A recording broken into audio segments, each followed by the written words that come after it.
Buon cibo, buon amici. Good food, good friends. Enjoy. Good morning. It's Patty in the Cicala kitchen, and we're set for another Italian classic today. We are going to be making cavatelli di ricotta. So cavatelli, but with ricotta. And we are going to be serving them in a broccoli sauce. So cavatelli con broccoli, which is a very simple comfort meal. My husband has been working 7 days lately, and I think he could use a comfort meal. I've got bread in the oven. I pulled out some of my caponata that I make, some of my eggplant that I make, put it on a serving board, and I think these cavatelli con broccoli will be right up his alley. So we're going to start with the cavatelli, and then we'll work on the sauce later, but this dough has to rest for at least 30 minutes. So here we go. Let me see if I can turn this camera a little. So I find it easier. I've got some health issues. My hands aren't as strong as they used to be. I find it easier to do in the food processor. It's actually super simple. So what I have in here is 2 cups of 00 flour and 1.5 cups of all-purpose flour. My personal preference is King Arthur on the all-purpose flour. I use all King Arthur products. I don't know if I'm allowed to say that and if I'm going to have to redo this whole damn video. One of my big pet peeves here is that I can't play music, which I normally always have on in the kitchen when I'm working, especially my Italian music, because I found out when I had to toss some of my videos that everything is copyrighted. I know nothing about this stuff. I'm just a tech idiot. So no music. So I have 1.5 cups of all-purpose flour, and I have 2 cups of 00 flour. The finer 00 flour, I think, makes for a lighter cavatelli. 1 teaspoon of salt. I have a pound of ricotta, my fresh ricotta. Now, I only use extra large eggs, so I'm going to start with 1 that's typically enough. Just dump everything right in the food processor. This is super simple, folks. There we go. Let's see if I can make this better. You'll have to have a little grace with me because I don't know what I'm doing. Okay, hang on.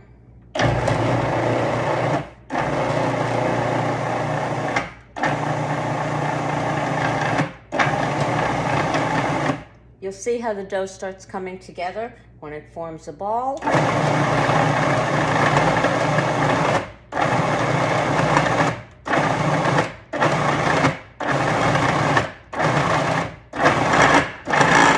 See what happened there?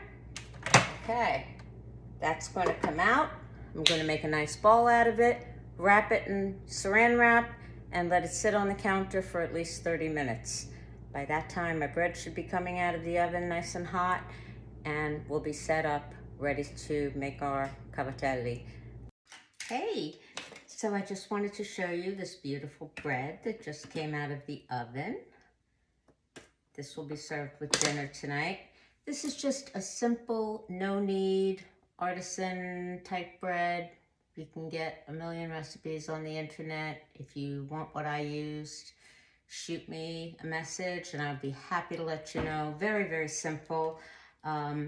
This is olives and sun-dried tomatoes that I mixed into the dough, and it smells divine. Okay, you can see here, this is the cavatelli dough that's still resting, and we'll be back in a few minutes to start rolling out and making our cavatelli. See you soon. Okay, you have no idea how good this kitchen smells with that bread. Oh my gosh.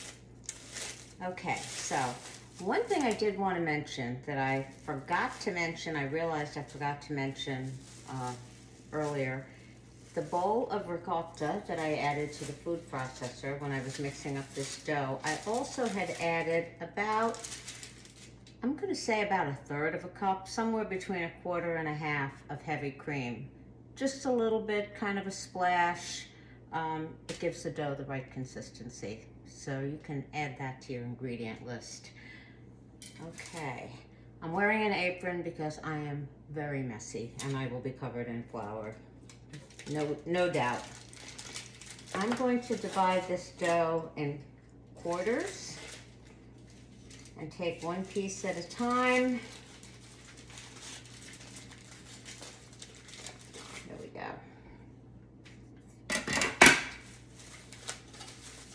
Keep the rest covered. Okay. All right. Now I'm going to roll it out to about a 1/2 inch thick, more or less. I've got my mozzarella here. Here we go.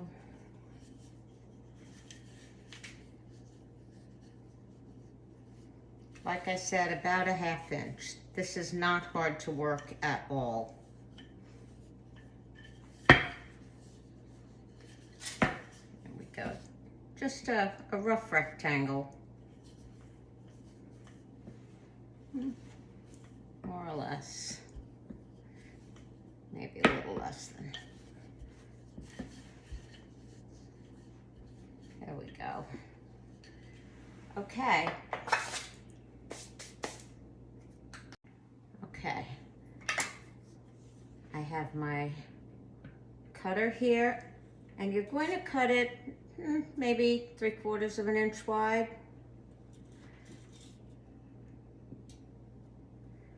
There you go.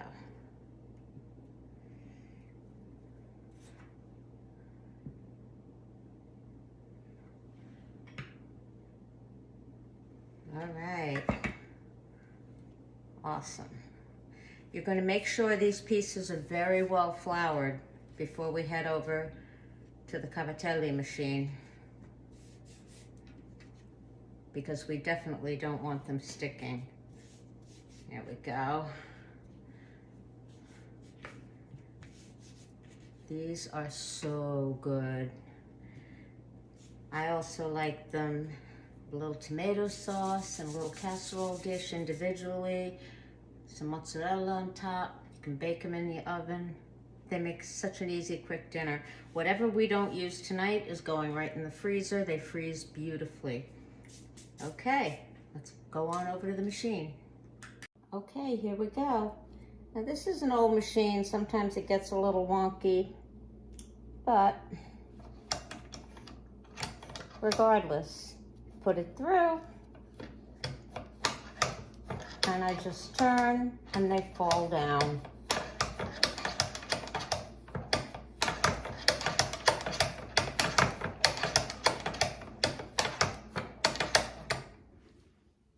Look at that. Beautiful. Put them on a tray, spread them out. These are going to go in the fridge till we're ready to cook tonight. Okay, I'm going to finish up and then we'll be back. We're going to start on our broccoli sauce, which is delicious and the best Italian comfort food, the kind of thing my grandma used to make.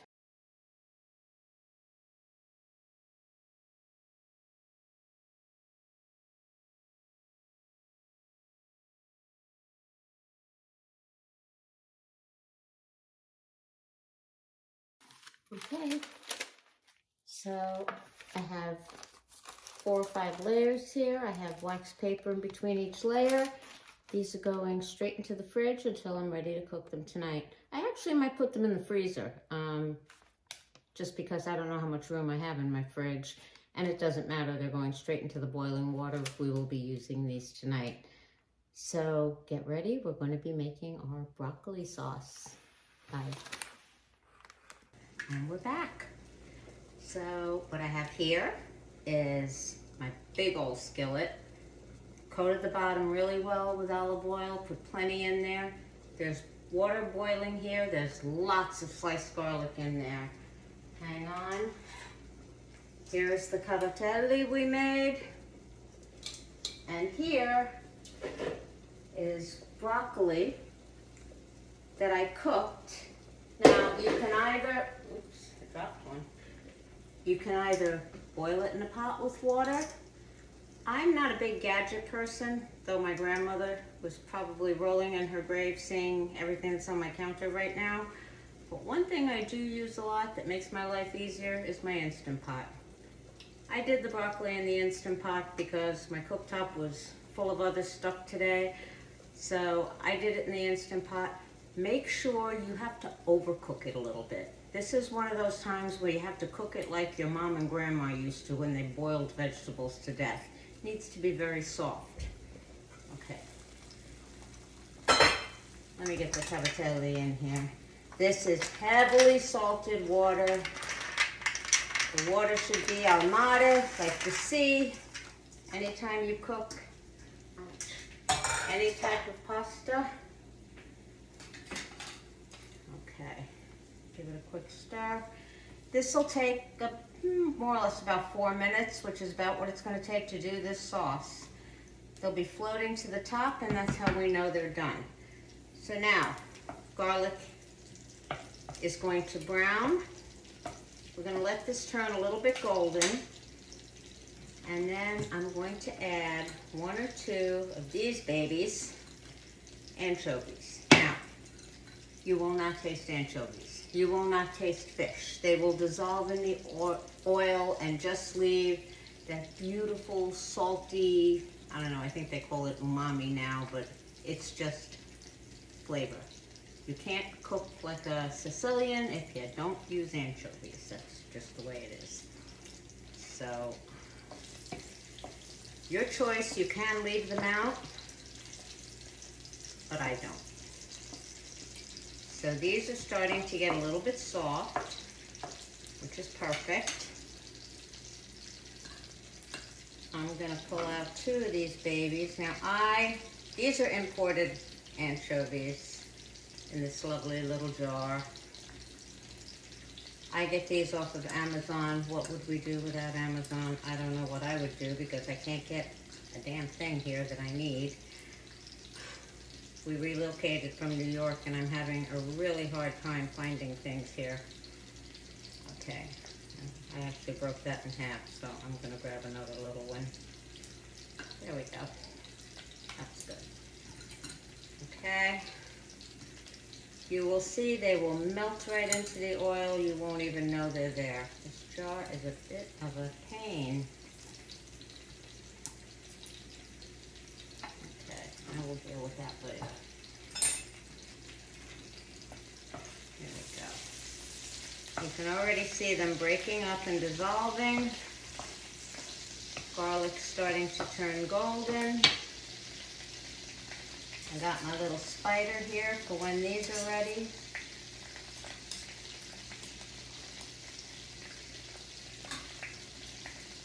Now, when the anchovies are dissolved and your garlic is nice and soft and golden, you can get it as brown as you'd like. This is optional again. We like a little bit of heat. So a little red pepper in there. My husband likes a lot more than I do, which is why his stomach is a wreck, but I keep telling him. Okay, stir that up. We're going to take our broccoli right in here and saute it in this lovely garlic and oil.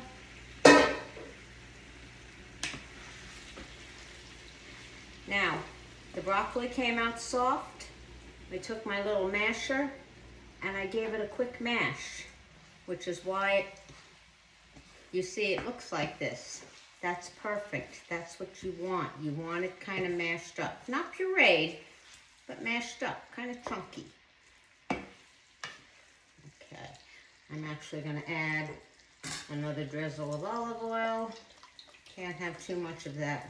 It's like gold.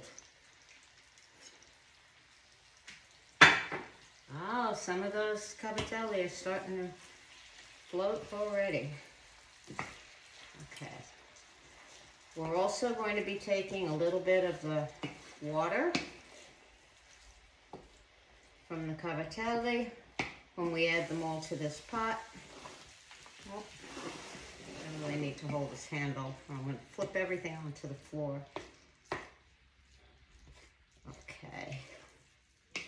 This smells really good.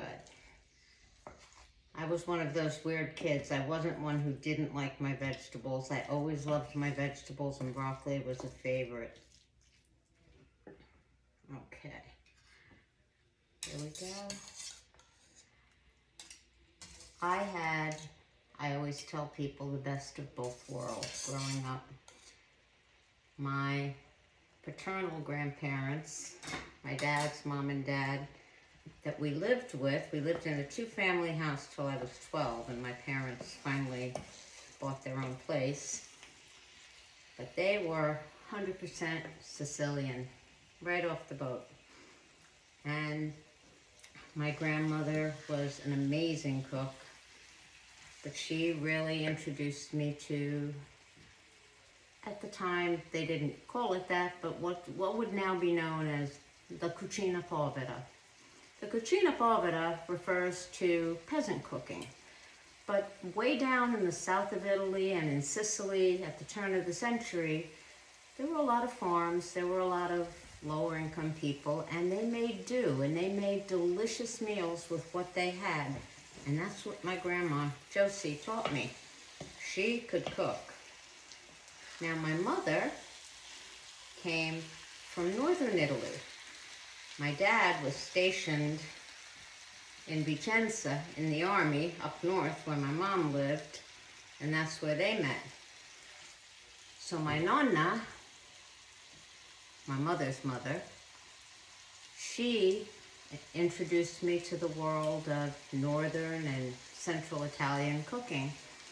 Much more French, Swiss, Austrian influence, a much lighter, I would say, style of cooking. More wines, less heavy tomato based, less heavy cheese based, but really delicious. So that's where I get my knowledge of all the history and the different styles, because I grew up with them both. I used to spend anywhere from 2 to 4 months of the year in Italy with my grandparents, and then came back and lived with my grandma here. So I was always exposed to it. So interestingly, one thing I did learn was they were both from Italy. They couldn't even understand each other. The dialects are so different. My husband is 100% Sicilian, and I know that I'll talk about something we had in our family, and he'll say, oh, we did that too, but he has a completely different word for it, pronounces it totally differently. I don't even know what he's talking about. And we fight, and we argue. That's not how you say it. And then I remember that when my nonna used to come from Italy to visit us in New York, she and my Sicilian grandmother couldn't even understand each other. They needed my mom and dad to translate. So my Sicilian grandma got off the boat and became a very stereotypical,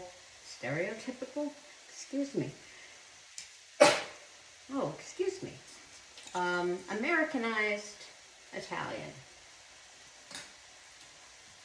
I think she lost some of her original language. She became one of those Italians that just kind of adds a vowel at the end of a word and it becomes Italian. When my mom first came to this country, she married my dad in Italy, and my dad had to come back with his platoon. So she had to come by herself, and she was here several weeks before my dad got here, and met these new in-laws that she had never met before, didn't speak the language. And my father kept saying, it'll be fine, they speak Italian. Not exactly. They would use words like baccauso. We're going to the baccauso. My mother had no idea what a baccauso was. Baccauso is the New York, Sicilian, Italian version of back, house, baccauso, bathroom. My mother wouldn't have guessed that in a million years. First night she was with them, she wanted to help her new mother-in-law. So my grandma was washing dishes and my mom took the stack of dried dishes and said, "Where do these go?" And my grandmother, in her typical fashion, said, "In the cabinetto." Cabinet, oh, cabinetto. My mother walked right into the bathroom saying, "What the hell kind of family did I marry into that keeps their dishes in the bathroom?" In formal Italian, gabinetto is bathroom.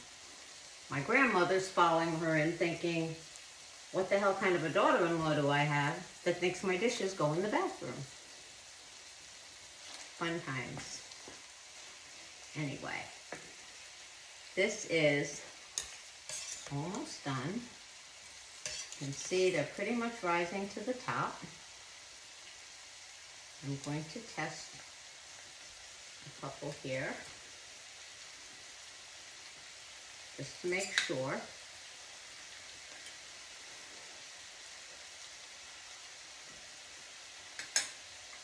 Oh, those are good. Nice and light. Okay, so now I'm going to use my spider, drain, and right in. Now, some of the pasta water, some of the water is fine. That'll help the sauce meld with the cavatelli. There we go. I'm making a great big old mess on this glass cooktop. For the record, I hate this glass cooktop. I miss my gas. But it is what it is what it is right now.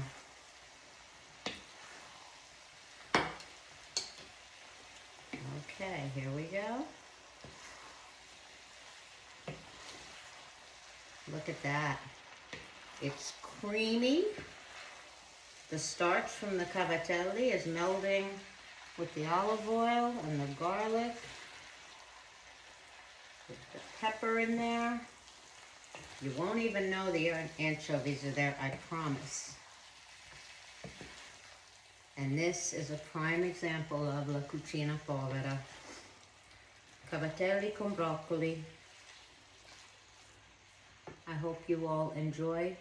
Have a wonderful evening, have a wonderful dinner, and please come back and join us again. We're going to be doing so much more. Thanks so much.